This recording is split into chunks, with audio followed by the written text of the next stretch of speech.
మనకు తెలుసు గడిచిన కొన్నాళ్ళుగా ఆంధ్రప్రదేశ్ రాష్ట్ర రాజకీయాల్లో నోరు తెరిస్తే కులం ప్రస్తావన తీసుకొస్తా ఉన్నారు. అసలు కులపరమైన ఎఫిలియేషన్ ప్రతి అనవసరపు విషయాలకు కూడా ప్రస్తావన తెస్తా ఉన్నారు.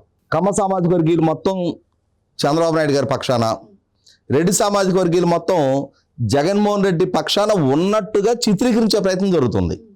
దానికి బలం చేకూరుస్తానే జగన్మోహన్ రెడ్డి ముఖ్యమంత్రిగా కొనసాగిన సందర్భంలో కూడా ఆ పార్టీలో కానీ ఆ ప్రభుత్వంలో కానీ ఆయన కల్పించిన ప్రాధాన్యత, ఆ పార్టీ గౌరవాధ్యక్షురాలుగా విజయలక్ష్మి గారు ఉండేవారు, ఆ పార్టీ అధ్యక్షుడు రాష్ట్ర ముఖ్యమంత్రిగా జగన్మోహన్ రెడ్డి, ఆ పార్టీ 3 ప్రాంతాల సమన్వయకర్తలుగా వైవి సుబ్బారెడ్డి, సజ్జల రామకృష్ణారెడ్డి, విజయసాయిరెడ్డి, ఆ పార్టీ లోక్సభ పక్ష నాయకుడిగా మిథున్ రెడ్డి, పార్టీ రాజ్యసభ పక్ష నాయకుడిగా Vemireddy Prabhakar Reddy, party parliamentary party నాయకుడిగా విజయసాయిరెడ్డి, ఆ ప్రభుత్వంలో చీఫ్ సెక్రటరీగా జవహర్ రెడ్డి, డీజీపీగా కసిరెడ్డి రాజేంద్రనాథ్ రెడ్డి, ఆ ప్రభుత్వ కీలక సలహాదారులుగా అజయ్ కలం రెడ్డి, సజ్జల రామకృష్ణారెడ్డి, అంటే టాప్ 1 నుంచి ఒక 50 వరకు జగన్మోహన్ రెడ్డి పిఏగా ధనుంజయ రెడ్డి, జగన్మోహన్ రెడ్డి ఓఎస్డీగా కృష్ణమోహన్ రెడ్డి.